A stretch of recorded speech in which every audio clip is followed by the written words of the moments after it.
Right, here we are in question 1. A competitor in a throwing event has 3 attempts to throw a ball as far as possible. The random variable x denotes the number of throws that exceed 30 meters. The probability distribution table for x is shown below. Okay, given that the expectation of x is 1.1, find the value of p and the value of r. Well, basically, we've got two facts here. The first is that the sum of the probabilities must be equal to 1, right? So if we add up all these guys, it must be equal to 1 because that represents all of the possible events. And the second thing is that the expectation is given by this formula here, which is we take each x value times it by its corresponding probability and then add up all of those. So let's just do that. So the first one's going to be, if we add up the probabilities, we get 0.4 plus p plus r plus 0.15 is going to be equal to 1. Therefore, p plus r, let me just get that right, is 0.45. Okay, so that's the first equation. And the second one, we want to do the expectation. So we're going to get 0 times by 0.4, just write it out in full, plus 1 times by p, plus 2 times by r, plus 3 times by 0.15. We're told that that guy there should be equal to 1.1. Okay, 1.1. So what we're going to get there is p plus 2r is equal to 1.1 minus 3 times by 0.15. So 1.1 minus 3 times by 0.15. Okay, that's 0.65. So 0.65 there. So we've got now is two equations and two unknowns. So equation 1, equation 2. This is simultaneous equations. So I think the easiest thing to do is I will do equation 2 minus equation 1.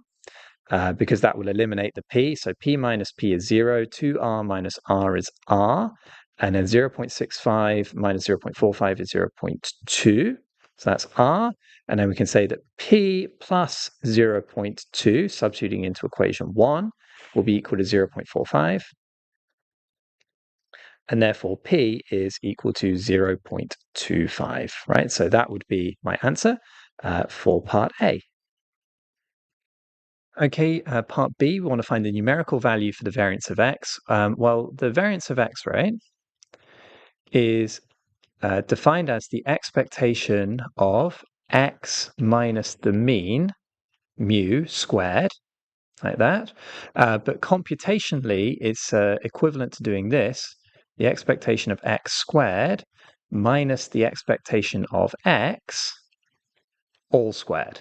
Okay, so basically, it's defined as this, right? So you take each x coordinate, subtract the mean, square it, and find the expectation of that. So the variance is the expectation of the distances squared. But the way we calculate it is we do this thing. So basically what we want to do is we want to find the expectation of x squared. So we're going to go up to here. Okay, and well, what's x squared? X squared is going to be 0, 1, 4, and 9, right? So that's like x squared, 0, 1, 4, and 9. And we've got our corresponding probabilities, 0.4, p, r, and 0.15. So I think what I'll do is I'll just go down and write that as a new table. So we've got x is 0, 1, 4, and 9. The probabilities were 0. We just go up. P and R. Now, P was what? P was 0.25 and R was 0.2. So we've got 0.25 there, and we've got 0.2. And the other value is 0.15. All right. Okay, so the expectation of x squared is going to be 0 times by 0, so that's just 0, plus 1 times by 0.25 is 0.25, plus 4 times by 0.2, which is 0.8, plus 9 times by 0.15. I'll just do that in my calculator, make sure I don't make a mistake. So 9 times by 0.15, 5, thank you, 1.35. And then I'm going to add these up. So plus 0.8 plus 0.25 gives me 2.4. So now I just substitute into my formula, because I know then that the variance of x is going to equal to that expectation of x squared, which is 2.4, minus the expectation of x, which was 1.1, all squared. So I'm just going to do that. So minus 1.1 all squared is 1.19. 1.19. Okay, and I'm just going to check that against the mark scheme, make sure I haven't fouled up with my answer. Yep, 1.19 is correct. Okay, here we are in question 2. George has a fair 5-sided spinner with sides labeled 1, 2, 3, 4, 5. He spins the spinner and notes the number on the side on which the spinner lands. Find the probability that it takes fewer than 7 spins for George to obtain a 5.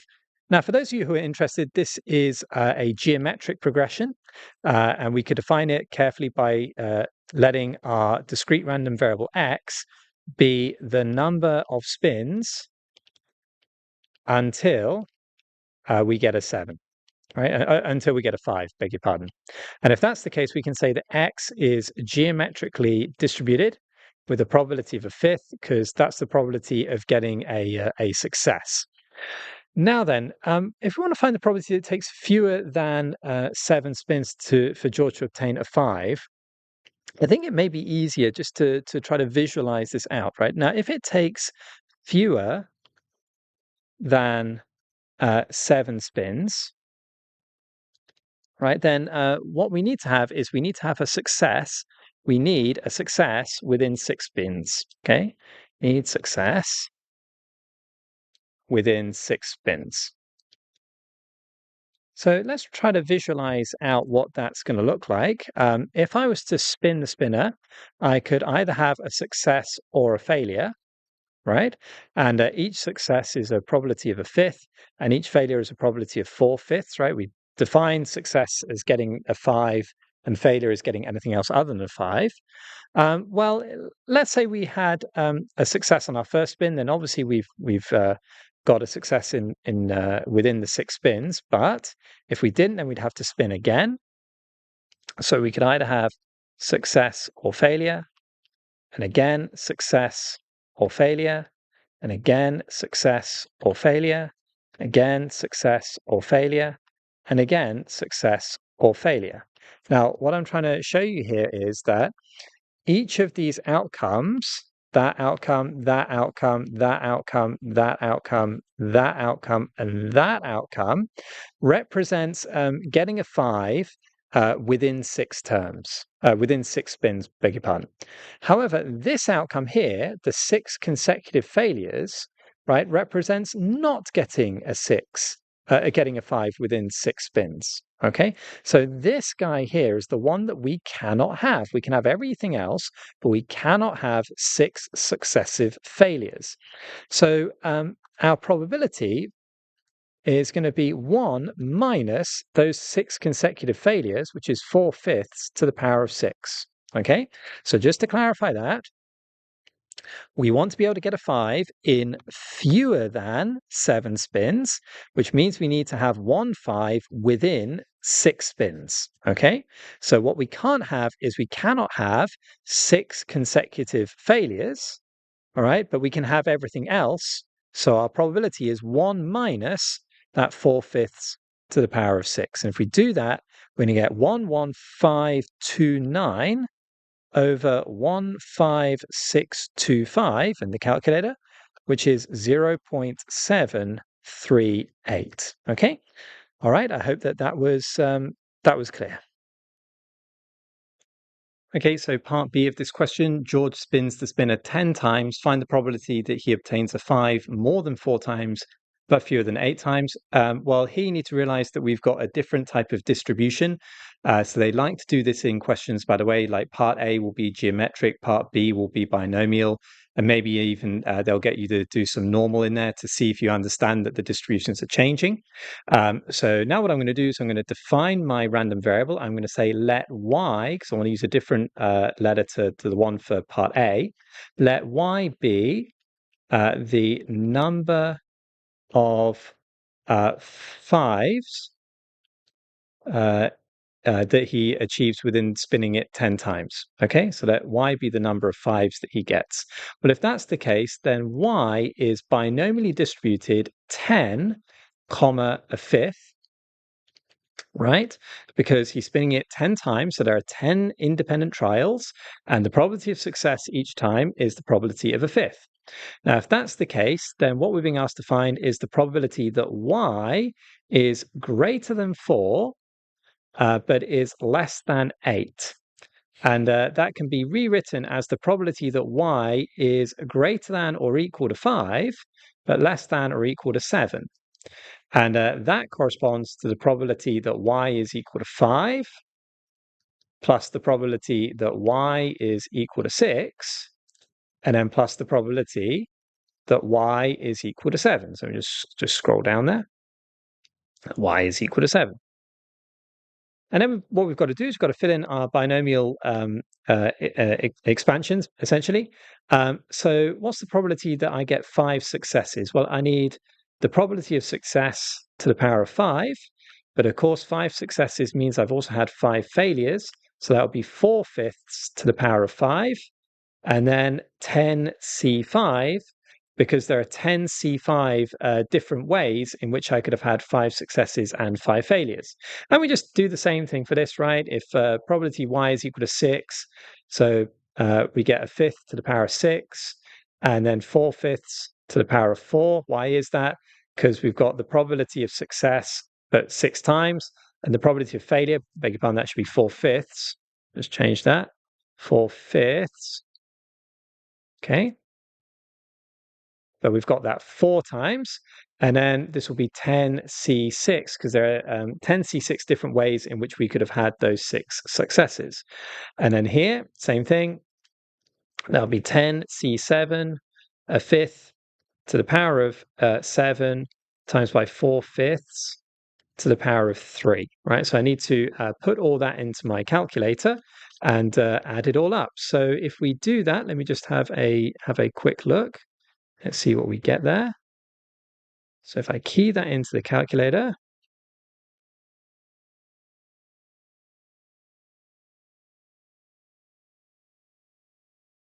then I get 0.02642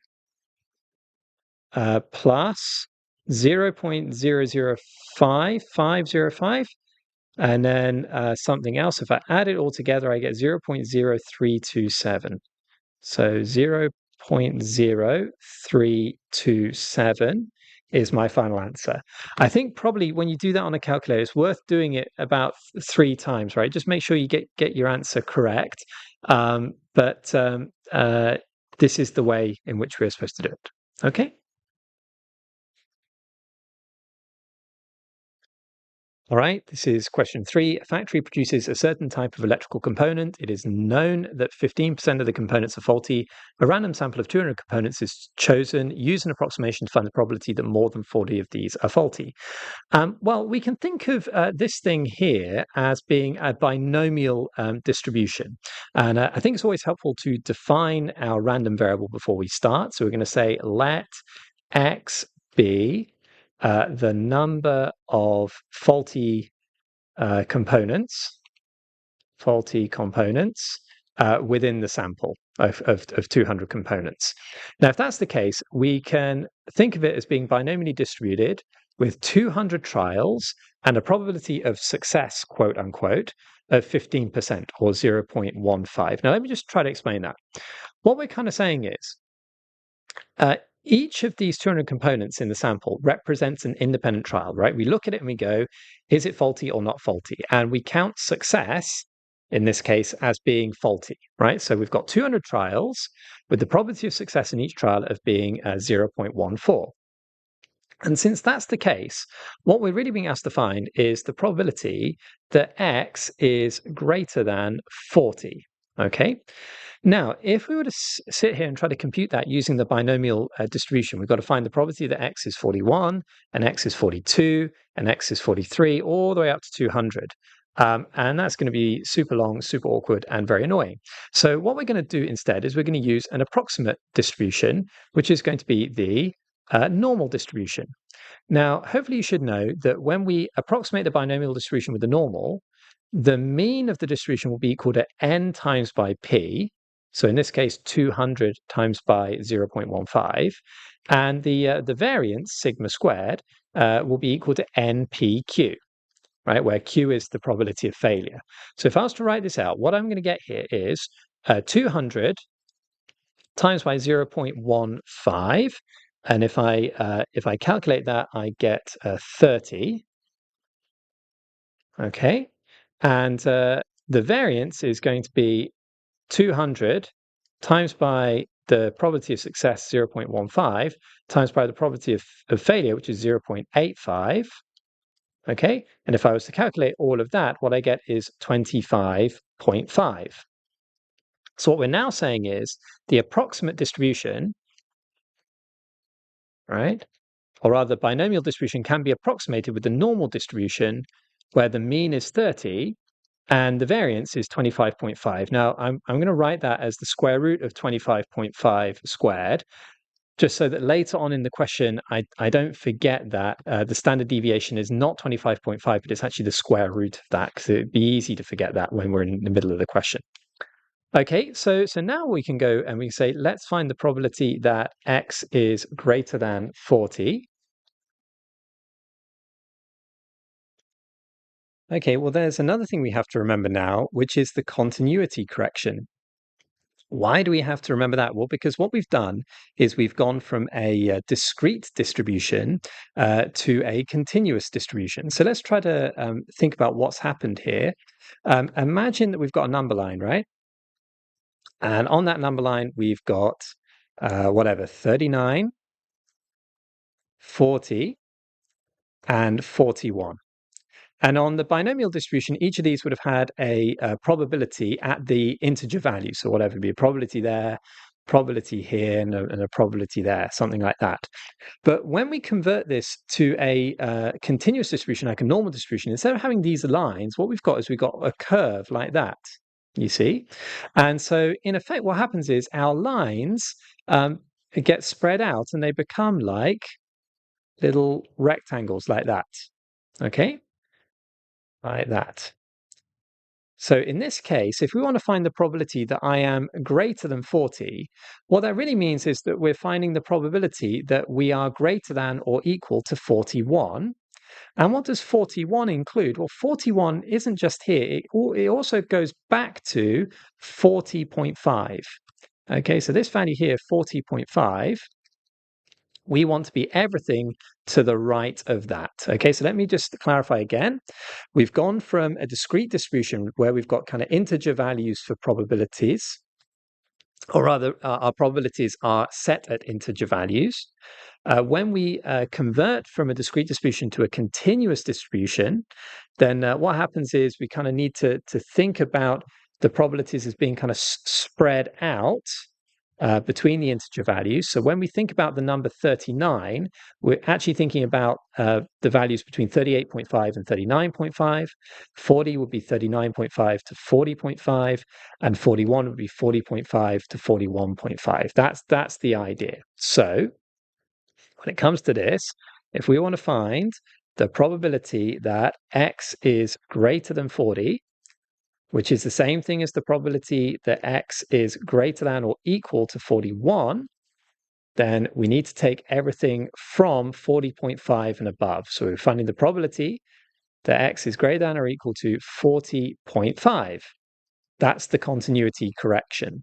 And then once we've done that, essentially it's just an ordinary normal distribution question.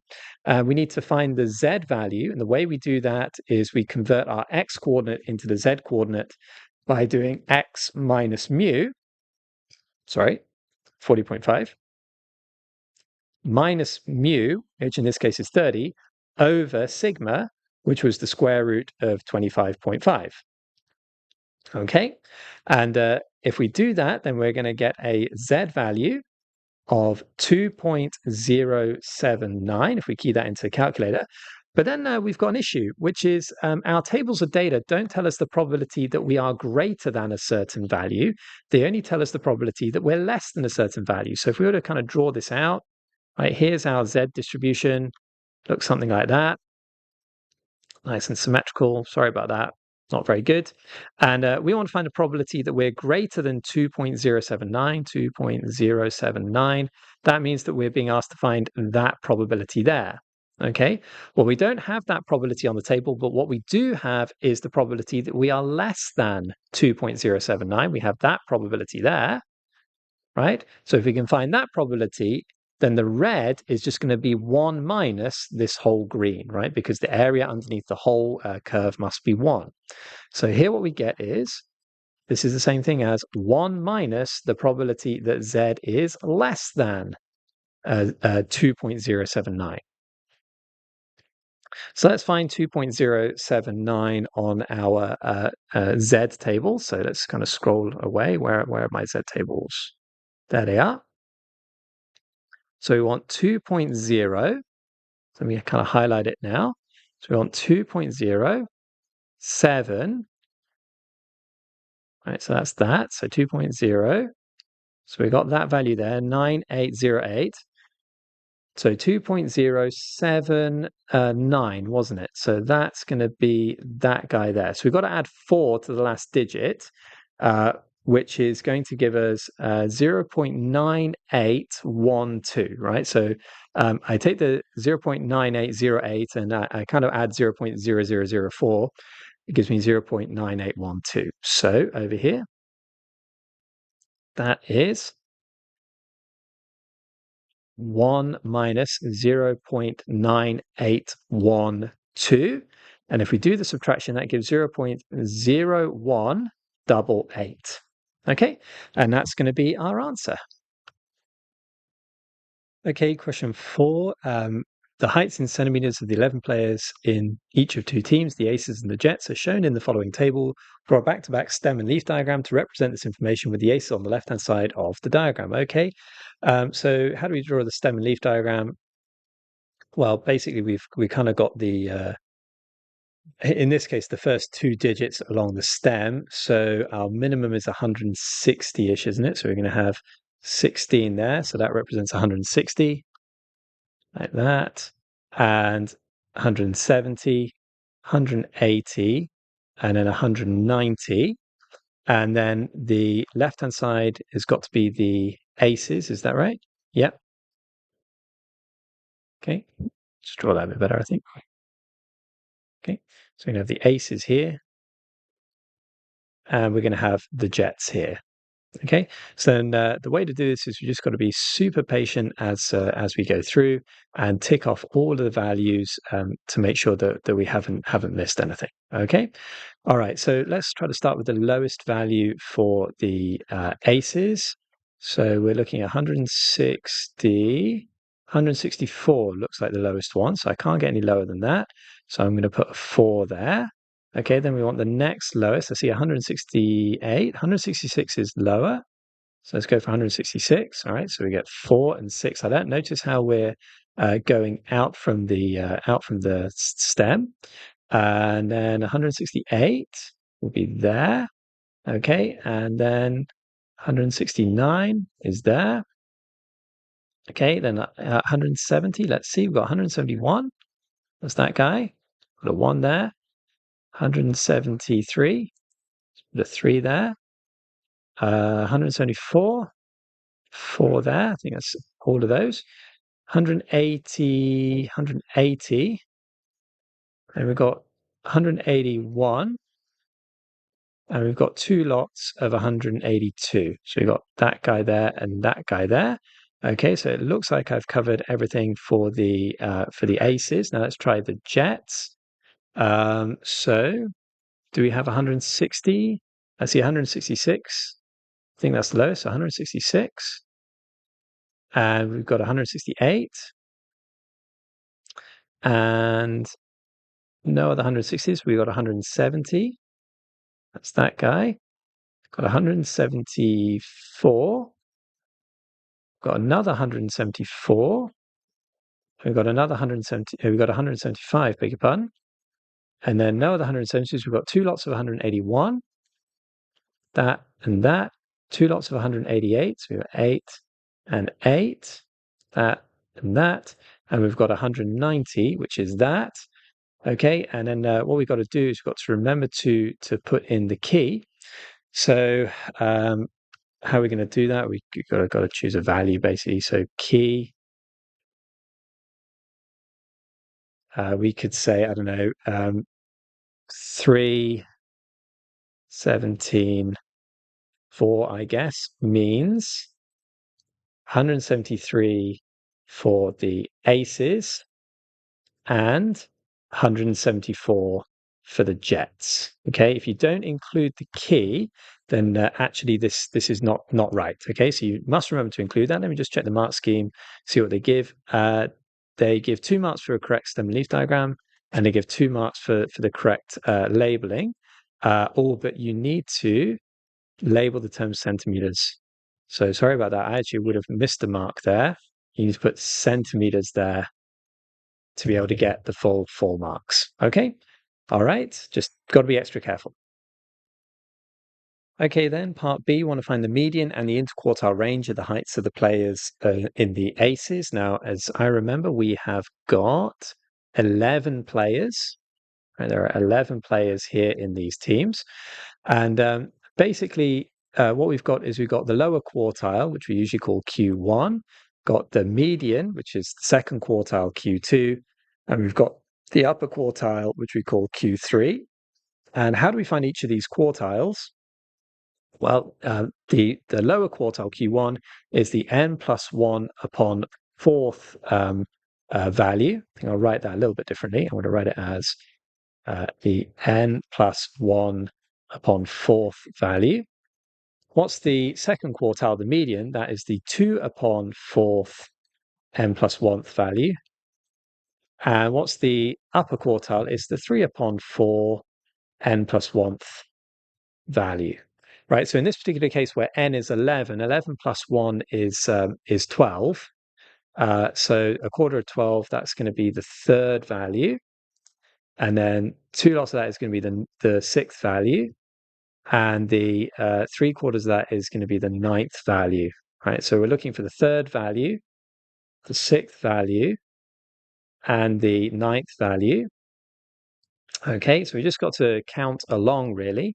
So we were looking for the aces, so let's find the third value. So we start here, so 1, 2, 3. So the third value is 168. So let's write that down.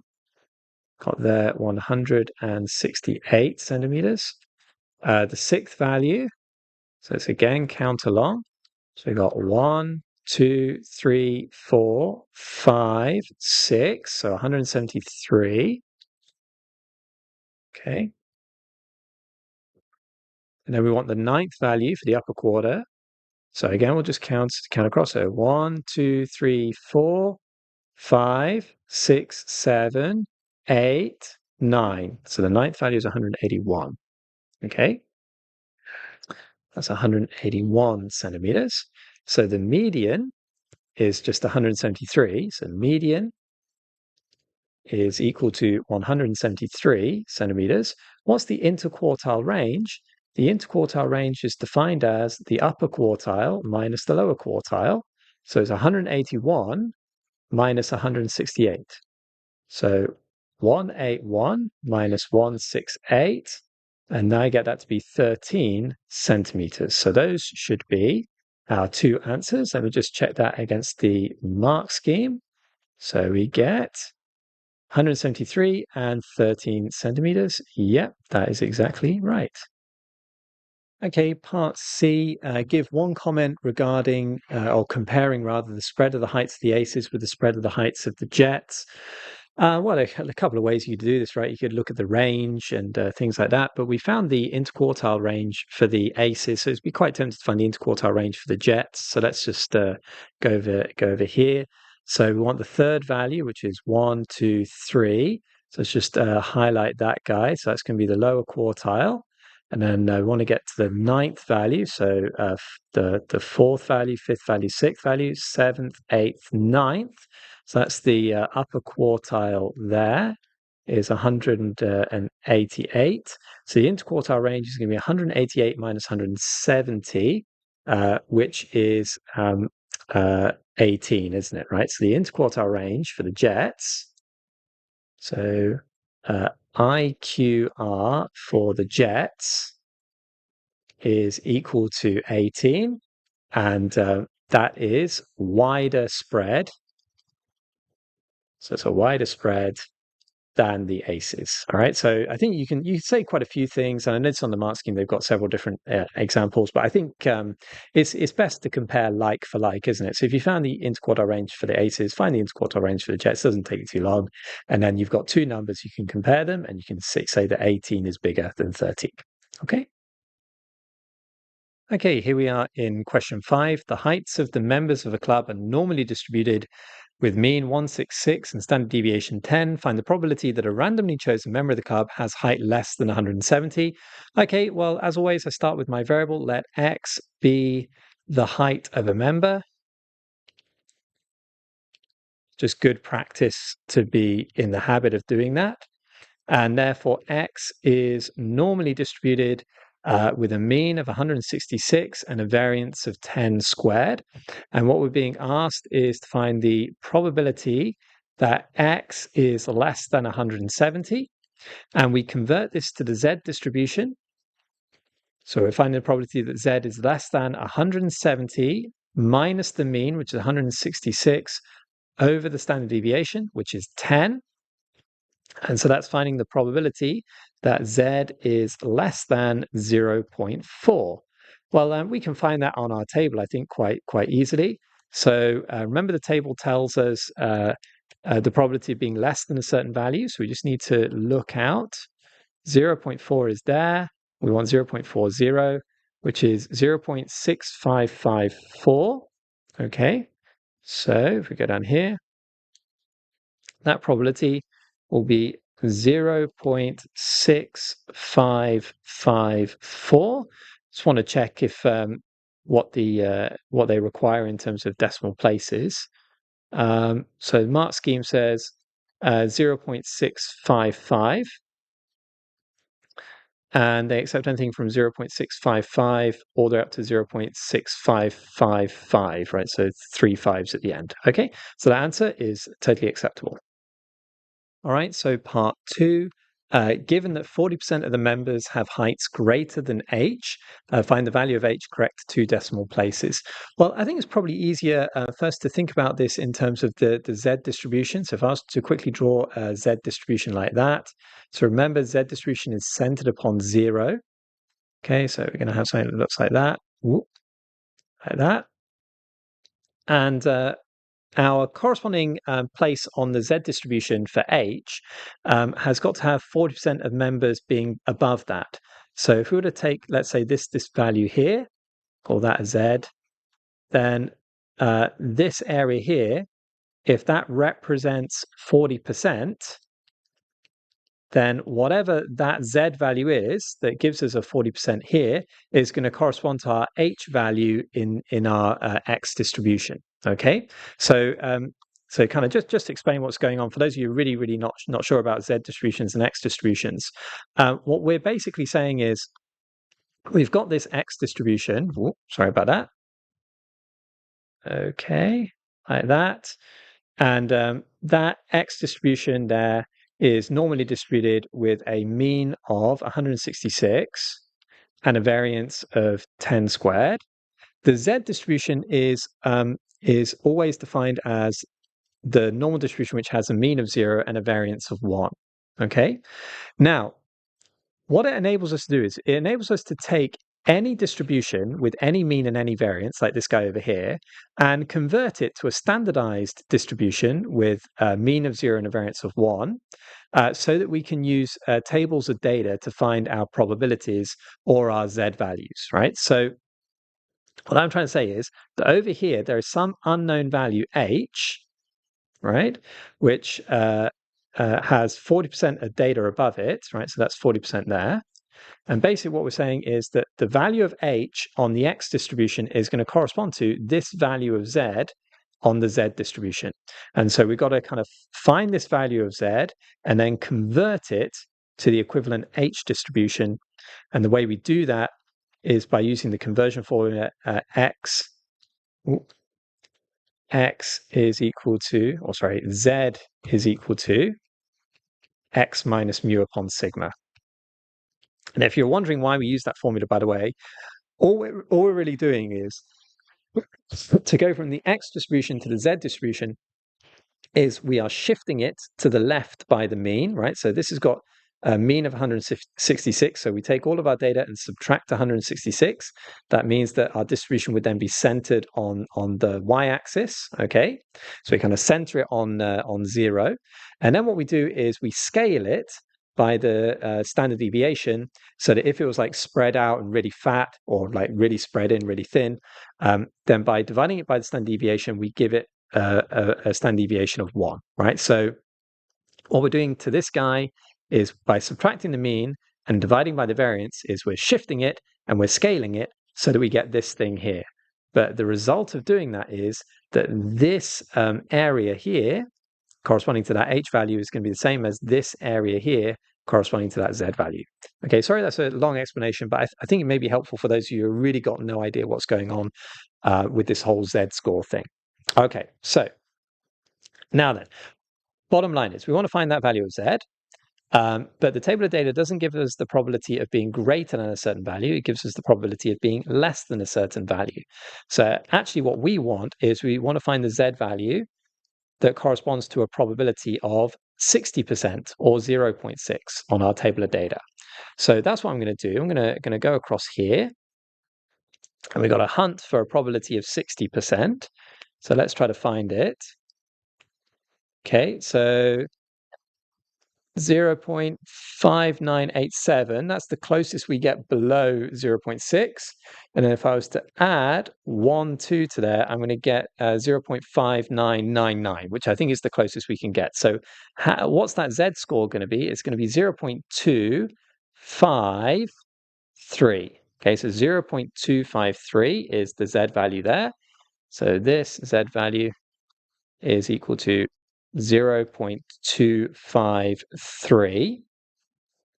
Okay, and therefore we just want to convert that z value into our equivalent x value. So we're saying that 0.253 is going to equal to our x value minus the mean, which was 166, and divided through by the standard deviation, which was equal to 10, wasn't it, in this case? Okay, and so if we were to convert all this, then we get x is equal to 0.253 times by 10 plus 166, which is 2.53 plus 166, which is going to be equal to 168.53. And did it ask us to give it to so many decimal places? Yeah, to 2 decimal places, or that would be our answer there. Okay. Now, I realize I gave a long explanation there. Sorry if that was boring for some of you who already know this inside out. That's okay. But for those of you who didn't understand, I hope it was useful. And if you did find it useful, please hit the like button and share it with your friends. Okay, part B of this question. The random variable x is normally distributed with mean mu and standard deviation sigma. All right, so we can write it like that. X is normally distributed, mean and standard deviation like that. And given that sigma is equal to 2/3 of mu, find the probability that a randomly chosen value of x is positive. Now, I'm guessing that quite a lot of you are going to look at this and go, I've never seen anything like this. What on earth am I supposed to do? How should I start? Well, I think always a good thing to do is just draw out diagrams, right? Diagrams help you to visualize things, to understand what's going on. So that's exactly what I'm going to do here. And so what I want you to imagine is I want you to imagine a normal distribution. And the normal distribution I'm going to draw is going to look something like this. Ooh. Okay, so that's a normal distribution like that. And I'll try to draw it so it looks sort of symmetrical. Sorry, I'm not so great at this. Okay, so that's our normal distribution there. And that normal distribution is centered on the mean. So that's mu. And it's going to have some variance of sigma squared. Okay. Now, what do we require if the value of x is going to be positive? Well, we want everything to the right of the y-axis, right? We want all of that area there. What we do not want is we do not want this bit here, which is negative. Okay. So where's the cutoff for that? Where's the condition? Well, it's where x is equal to 0, isn't it? So basically, in this question, what we're really being asked to do is we're being asked to find the probability that x is greater than or equal to 0, or greater than 0. I mean, on a continuous distribution, being greater than or equal to, or just being greater is actually the same thing, but it doesn't really matter. But since technically asked for us for it to be positive, then we won't include 0. Now we can convert this to the Z distribution using the standard way. So this is probability that Z is greater than X minus mu over sigma, like that. And we're told that our value of sigma is 2/3 of mu. So this is greater than or equal to minus mu over 2/3 of mu. And if you rearrange that, that's the same as the probability of Z being greater than -3/2 or -1.5. Okay, so I'll just change that to -1.5. Okay, then, so we've got to read off that from the table of data. Now, two problems with that, right? Firstly is our tables of data do not have negative values of Z. And the second problem is it doesn't tell us the values that are greater than. So let's try to draw out the Z distribution so we can kind of visualize what's going on. Ooh, just change that to white. So here's our Z distribution, right? Centered on 0. So it looks something like that. Like that. Oh dear, sorry about that. So this is our Z distribution. We want to find the probability that we're greater than -1.5. So here's -1.5. And what we're being asked to find is we're being asked to find that probability there, that guy. Well, that's actually the same as being less than positive 1.5, right? So I'll shade them in green and yellow. So the area in yellow, this guy, right, being greater than -1.5 is actually the same thing as the thing in green. It's the same as the probability of being less than positive 1.5, okay? And that's good because the probability of being less than positive 1.5 is actually something that we can find out from our table of data, right? So that guy there is the green thing. Okay, so let's go to our table of data. 1.5, where is it? Okay, so 1.50 is what we want, which is 0.9332. Okay, so I'll just go down. Where is that? Okay, 0.9332. And so I think that should be our answer. Let me just double check that against the mark scheme, make sure that I am correct. 0.933 is the final answer, but it'll accept as well to the extra decimal place. Just before I conclude on that, some of you may think that I've done something a bit dodgy there. What would happen if the mean was negative? Well, that'd be a very good question, by the way. So let me just try to deal with that. Let's say the mean was negative, and it would be like that, and our distribution would be like that. Like that. And so here's our mean. Now, I'm not going to call it minus mu. I'm just going to call it mu, right, in kind of inverted commas, just to remind ourselves there that that is a negative number. Well, in this particular case, what we want to be is we want to be in this region here, don't we? Right, that's the region we want to be in, because that corresponds to being positive. And so in that particular case, we would want to find the probability that x is greater than 0, but it's going to give us the same thing, right? We're going to find the probability that z is greater than 0 minus mu over sigma. And basically, if you were to run through all of that maths again, you're going to see that's going to give you the same probability. So it doesn't matter. It's helpful if you can kind of think through both cases, I think, just to kind of clarify in your own mind. But the end answer is still going to be 0.9332. Okay, here we are in question 6, a probability style question. Freddie has 2 bags of marbles. Bag X contains 7 reds and 3 blues. Bag Y contains 4 reds and 1 blue. Freddie chooses one of the bags at random. A marble is removed at random from that bag and not replaced. A new red marble is now added to each bag. A second marble is then removed at random from the same bag that the first marble had been removed from. Draw a tree diagram to represent this information, showing the probability on each of the branches. Oh my goodness. Now, when you read that, this just seems incredibly confusing, isn't it? And it'd be quite scary. I think with all these things, right, you just need to pause, take a step back, and just deal with it sentence by sentence. I really think that is it. When I first looked at this question just a moment ago, it just seemed quite overwhelming, right? So what I suggest you do, just nice and patiently, we're going to try to work through it a sentence at a time. So first of all, what could we have? Well, we could choose either bag X or bag Y, right? So bag X or bag Y.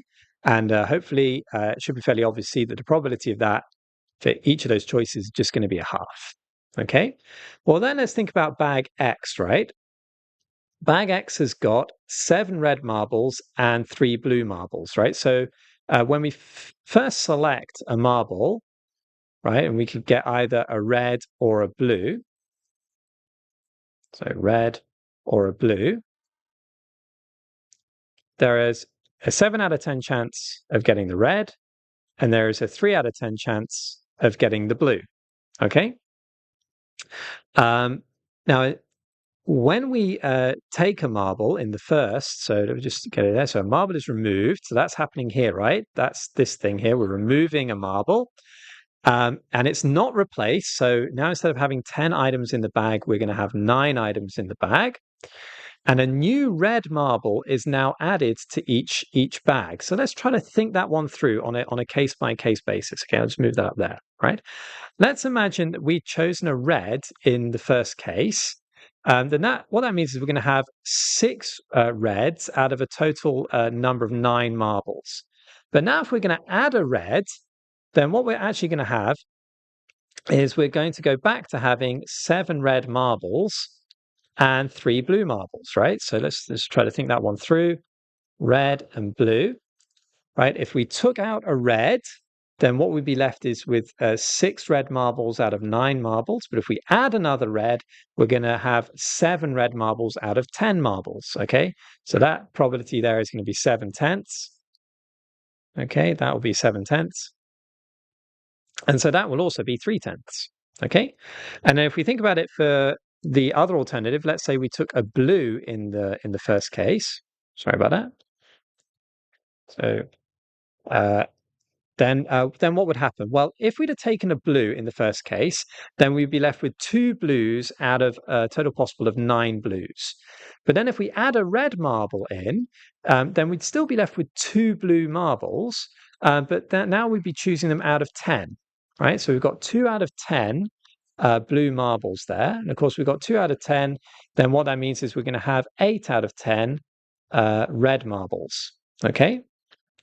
So if you think about it, we had 7 red marbles. We haven't taken a red marble.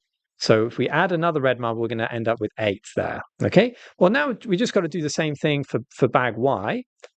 So for bag Y, we're going to have these other outcomes as well. So we could choose a red and a blue.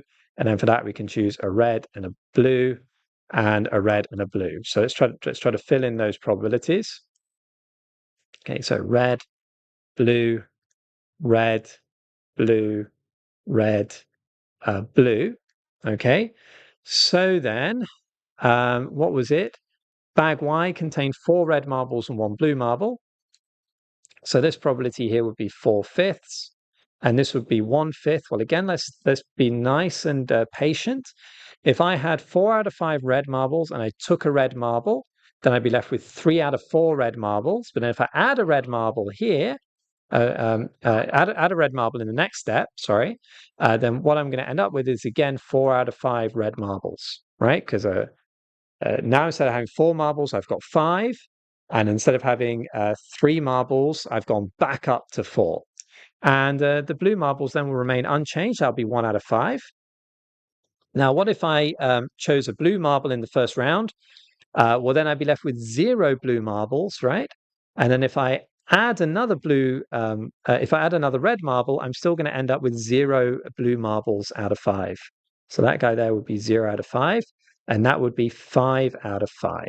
Okay, so just try to explain that. I started with 4 marbles out of 5 here, and I selected a blue, so I'd be left with 4 red marbles out of 4 red marbles. If I add a red marble, I'm going to have 5 red marbles out of a total 5 red marbles. Okay, so that's the idea. That's how we draw our probability tree diagram. That is not an easy thing to do, I think.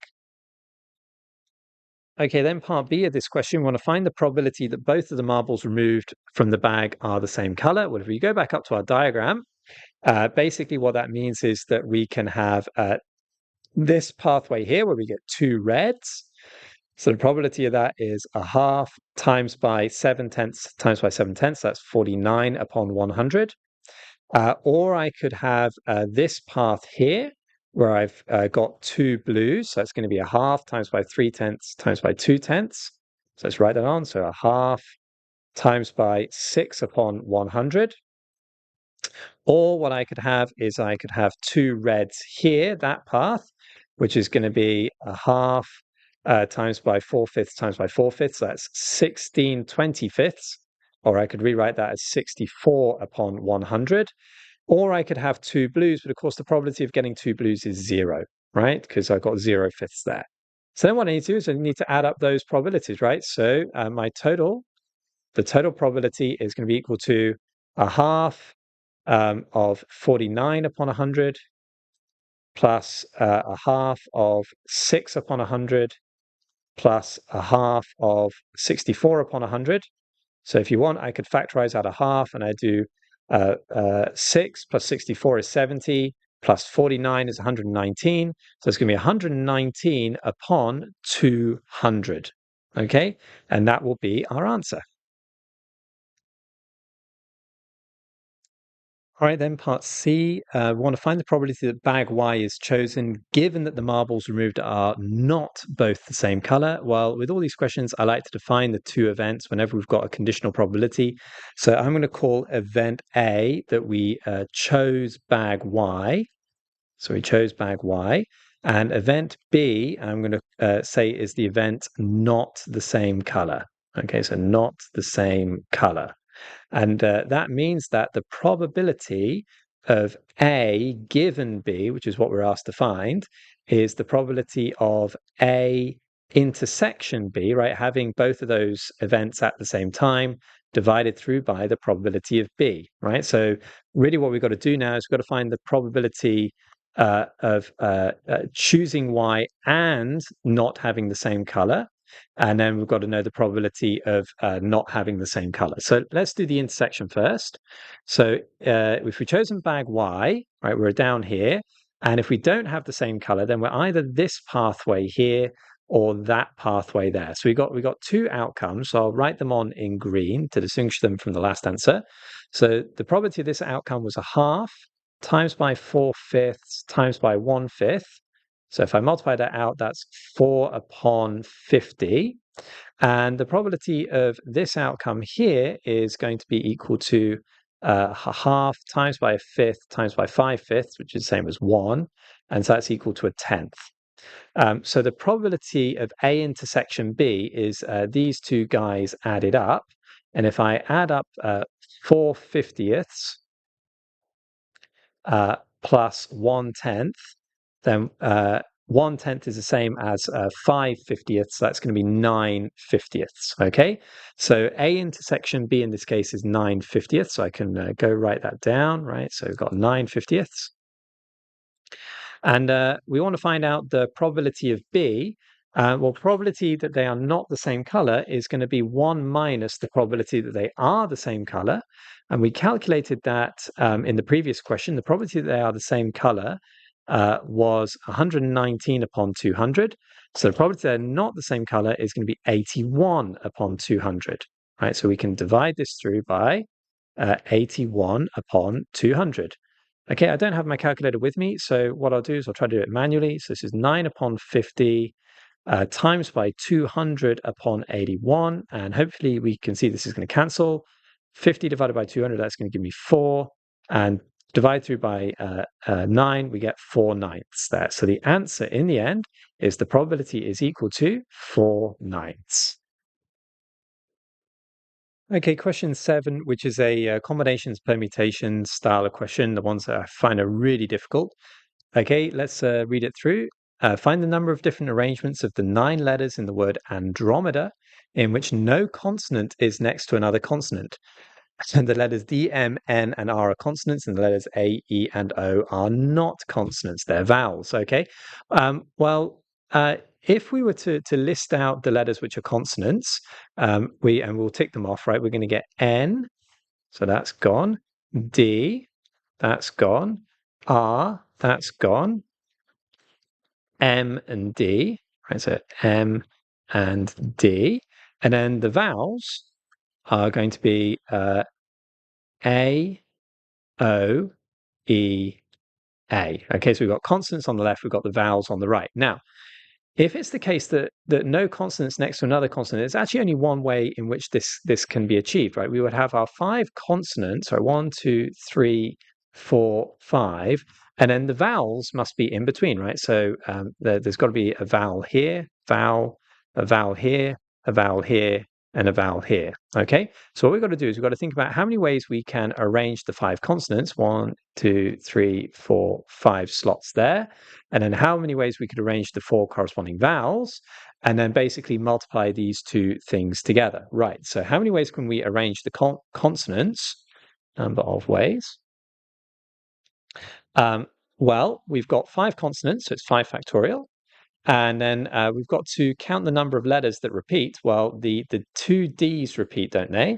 So we've got to divide through by 2 factorial. Okay, and we do the same thing for the vowels. How many ways can we arrange 4 vowels? It'll be 4 factorial. But we've got to count those 2 A's that repeat, right? A and A there. So we've got to divide through by 2 factorial.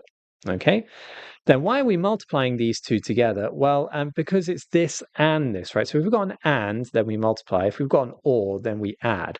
So what we're saying is for each set of ways in which we could arrange the consonants, there are also this number of ways of arranging the vowels, right? So for every single one, right, imagine that we've got one way of arranging these consonants, then we know there are going to be 4 factorial upon 2 factorial ways of arranging the vowels, right?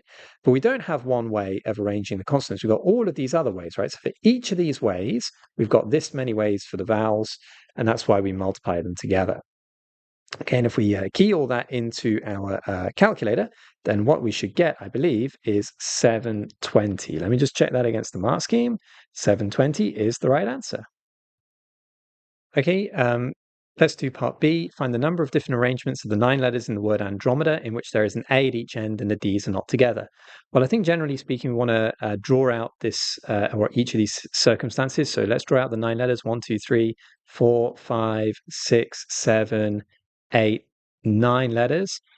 They need to be an A at each end, right? So we don't have any choice about how we can arrange that. There are only 2 A's, there are only 2 spaces. There's just one way of arranging that. So then we've got to consider this situation where the D's are not together. Well, I think that the best thing to do is to consider those as 2 separate cases. Okay, so the number of ways to rearrange the middle 7 letters where the D's could be together. These can be together, but they're not necessarily together, right? So they could be, they could not be. So it's kind of like the number of ways without any restrictions, if you want to put it like that. And so the ways we can do that, well, we've got 7 letters here. The D's are repeated. So we're going to have 7 factorial divided by 2 factorial, right? And then what we're going to do is we're going to consider the number of ways, so the number of ways where the D's are together. Okay, so basically the top one that I calculated is there are no restrictions. Now the bottom one is the restriction is that the D's are definitely together. So if we consider the 2 D's as like one item like this, so here we go, we've got D and D there. Then how many items we've got to arrange? We've got 1 item, 2 item, because we're considering this as one whole thing, 3, 4, 5, 6 items, right? So just clarify, we've got 1, 2, 3, 4, 5, 6 items. So we've got 6 factorial items to arrange. Now, we could just leave it as 6 factorial if you want, but some of you may be wondering about the D's there. Well, for each of those 6 factorial ways of arranging the big items, how many ways could we rearrange the D's? Well, if we wanted to, it's kind of unnecessary, but we could say, well, there are 2 factorial ways of arranging the D's, but the D's are identical, so we divide through by 2 factorial. Right, so if you prefer to think about it that way, because you want to be thorough and consistent with all these types of questions, that's the way for you to think about it. Right, we've got 2 items in here, so we can arrange them 2 factorial ways, but those items happen to be identical, so we divide through by 2 factorial. But it's just easier, I think, just to think of it as just 6 factorial here. Okay, so our end answer is going to be 7 factorial divided by 2 factorial, so the total number of ways without any restriction, minus the 6 factorial, which is the way with a restriction. And if I key that into a calculator, I get 1,800. And that should be my answer. Okay, so here we are in part C. 4 letters are selected at random from the 9 letters in the word Andromeda. Find the probability that this selection contains at least one D and exactly one A. So what could we have? Well, the number of Ds, let's say we got one D and one A. That's one option that we could have. Or alternatively, right, or what we could have is two Ds and also 1A, right? So if that's the case, if we choose 1D and 1A, then we need to remember that there have got to be two other letters. We've got two others. And if you choose two Ds and 1A, there needs to be one other letter, right? So we need to think about it like that. So how many ways can I choose 1D? Well, there are two potential Ds that I could choose from. And I want to choose one, so that's going to be 2C1. How many ways could I choose 1A? Well, there are two A's that I could choose from. I'm going to choose one, so that's 2C1. And how many ways could I choose the two remaining other letters? Well, I've got 9 letters in total. I can't have the two A's and I can't have the two D's. So I've got 5 letters to choose from, and I want to choose 2, so that's 5C2. And what I'm going to do with those is I'm going to multiply them. Why do I multiply them? Because I want 1D and 1A and two others, right? So and, right? So every time we've got an and, we need to multiply, right? Because we were saying the number of ways I could choose the 1D. For each of those ways, I've got this number of ways of choosing the 1A. And for each of these ways, I've got these 5C2 ways of choosing the two others, okay? So I'm going to multiply through. Let's consider the other case. How many ways can I choose 2Ds? Well, that'd be 2C2, right? I choose 2 out of 2. 2C2. How many ways could I choose 1A? Well, that would be 2C1. And how many ways can I choose the one other remaining letter? Well, I've got 5 letters to choose from. I'm choosing one, so that's 5C1. So I think what I've got to do is I've got to multiply these out, right? So 2C1 is 2. 2 and times by 2C1 is also 2. And 5C2 is 10. And then we've got 2C2 is 1. Times by 2C1, which is 2, times by 5C1, which is 5. So that's 40, and that's 10. And then what do we got to do? Well, we've got to add these up. Now, why are we going to add these up? Because these represent two different cases, which is seen by the word or. Right? So we've got this situation or this situation, then we need to add up. So there are basically 50 different ways in which we can have this. Now, we're not asked to find the number of ways, we're asked to find the probability. So the probability is going to be 50 divided by the total number of ways in which we can choose our 4 letters. So what's the total number of ways we can choose the 4 letters? Well, that's going to be 9C4. So the probability is going to equal to 50 divided by 9C4. Unfortunately, I do not have my calculator at the moment, so I'm going to have to try to key that in online. Let me just have a quick look at that. So if I do that, what do I get? 126, so that's 50 upon 126. And 50 divided by 126 is going to be the same thing as 25 upon 63. Right, so 25 upon 63. Okay, and that is our answer.